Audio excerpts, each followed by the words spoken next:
Sinners. Let's go. So, with Sinners, I think I expected it to be rubbish, to be honest. I expected it to be too weird.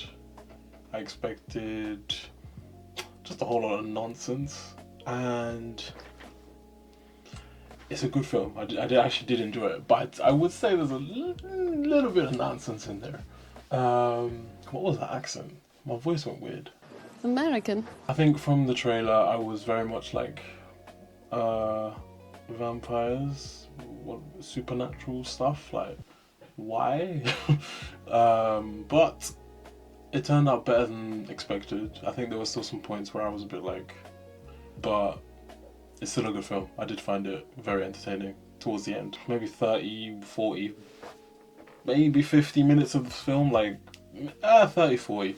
The first 30, 40 minutes of the film, I was a bit like, come on, let's get on with it. I could be wrong, but I think it took about 50 to an hour to actually get to the party that they were building up to. And I was just like, did we need all of this? I think by the end of the film, did we need all of this, like, backstory establishing that there's some backstory with the woman who's into like witchcraft, making potions, and one of the brothers? Did we need all of that?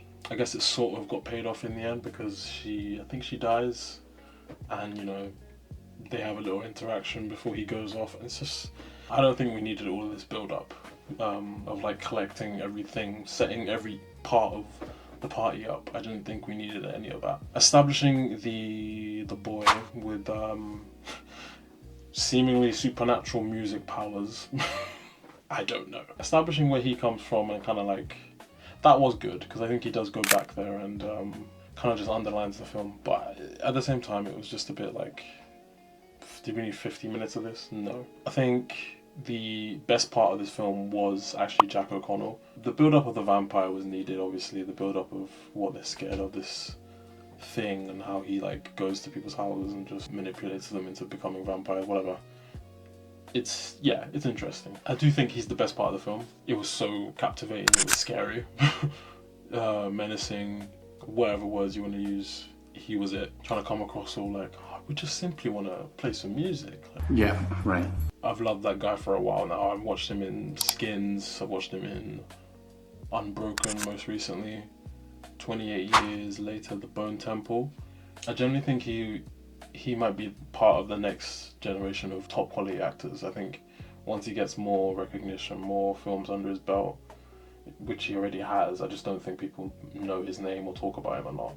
I think we'll start talking about him as like one of the big boys. He already is. I don't even know what I'm talking about. He already is. It's just the way he was so like, could switch it on like that in terms of, we will kill you, but we want you to join us. We want it to be nice. One thing where I was a bit like, what's going on here, is why didn't he just storm the barn or storm the castle, as they say? Like, you had maybe 10, 20 people that under his control, and they were just there dancing in the back.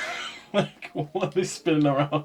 I was like, just go get them, kill them all. You're allowing them to set up with garlic and steaks and, you know, build a, tactic. Stop, just go kill them. That was silly. That's plot armor, give them enough time to set up. I will say one of my favourite parts of the film was probably, not parts, but aspects of the film, was the lighting. When you see any of the vampires in the dark, and it just shows enough of their face for you to like see them, and then the eyes, the little glimmer of, it could be red, it could be white. I think some of them might have like blue eyes, like really glowing good blue eyes. It was just cold. Like, it just looked so cool and so chilling and creepy, and they really did well to like separate the darkness of the vampires outside, and then inside the barn you can see everyone clearly. Yeah. One of the weirder aspects of the film was the role that the kid played in seemingly holding these powers, or a like amplifier of the past, present and future of black music. And then they showed like, I swear down it looked like Tupac, but it wasn't Tupac. But shock. It was more the fact that I just randomly got this like scene where everything was merging into one room and it was spinning, and I genuinely thought I had eaten something crazy that made me hallucinate. Don't get me wrong, I get it. I think it's more personal preference. It's more like, for me, I was just watching it like, did it need all of this? Like, I'm just trying to watch vampires. But yeah, it gave the vampires a reason, and besides just, we need blood. I mean, I guess it works. It was fine. It was an aspect of the film. I didn't really take much notice of it. It was more like, guess this is happening now. But yeah, I understand why they needed to make it a bit different. On to the more interesting part of this film, and I think if you've watched the Mighty Supreme one, I don't know when I've uploaded it, you'll know my like position on the whole Oscars debate. The award shows, people talk too much about award shows, man. I think I said it in my Supreme review, so go watch that. Yeah, I don't really respect award shows. I think they're just there to promote these studios even more, promote the actors, give the actors another reason to be on TV. We always seem to get like a meme for Leonardo DiCaprio out of each one. I don't know. These award shows, they're not voted for by the public, so why should I, look at it as like, oh yeah, cemented, best actor. I don't think Michael B. Jordan was the best part of that film. He was just the main character. Well, main characters. Again, his performance was fine. I think he's found an avenue where he excels in, and you can be like, okay, cool, you've done well. You've played your part in the film. But I don't see the Oscar-winning guy. He's playing two characters, right? They're twins. So you don't expect them to have that much of a differentiating personality. It's just very basic, and it's not his fault, it's the script. Like, if the twins aren't meant to be that different, they're not meant to be that different. But it's, whatever I'm watching is what's happening in the film. Well, duh. So that's what I should be taking into my opinion on who should win the Oscar. The characters are exactly the same. When the other twin dies, the other twin decides to just get angry and really just shake with intensity, and not a tear comes down his face. If my twin, if my brother, my sibling that I've been with my whole life, especially a twin, twins, they have a bond that's, you won't understand unless you're a twin. So why is there not even a tear coming out of his eye? And I get it, it's not talking about people not crying, it's like, come on, but like, at the same time, if you're gonna win an Oscar, then I expect your performance to be flawless. Emotional depth from here to here, like, it doesn't show anything for me. It's just intensity and aura farming. That's to me, that's all he is, Michael B. Jordan. And I don't want to just I don't care actually. I don't know. I always try and preface these things. I don't care about Michael B. Jordan. He's not gonna watch this. No one cares. Like, this is just me talking. This is like my 4th video. Like, no one cares. He always seems to trend in everything he does. This could go back to like me not understanding why people idolize celebrities in general. With him, he seems to get so much attention, and I'm just like, not this again. He's actually got behind the camera a few times, he's talented in that aspect. When he's on camera, I'm just like, alright.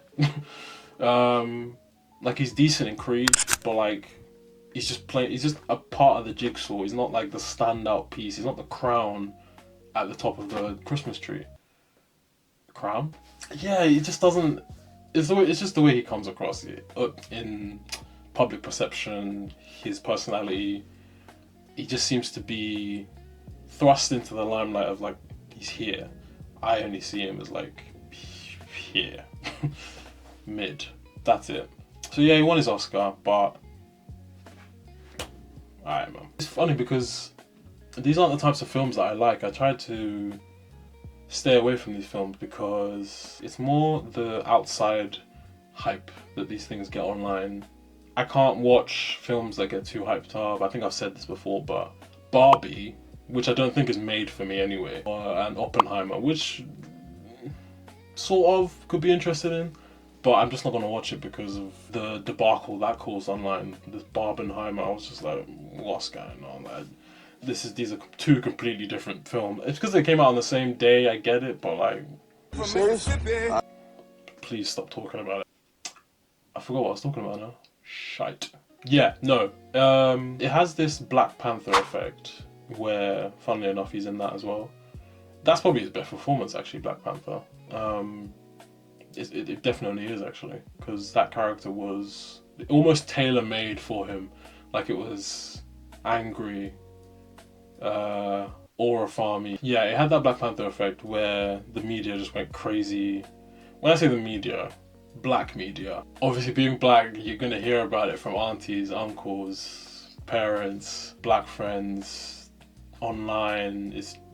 And you're just like, oh, give it a rest. Like, the film Black Panther was fantastic. It was good. Like, I'd probably say 8 out of 10 film. The way people went on about it was like, it was a 10 out of 10 film.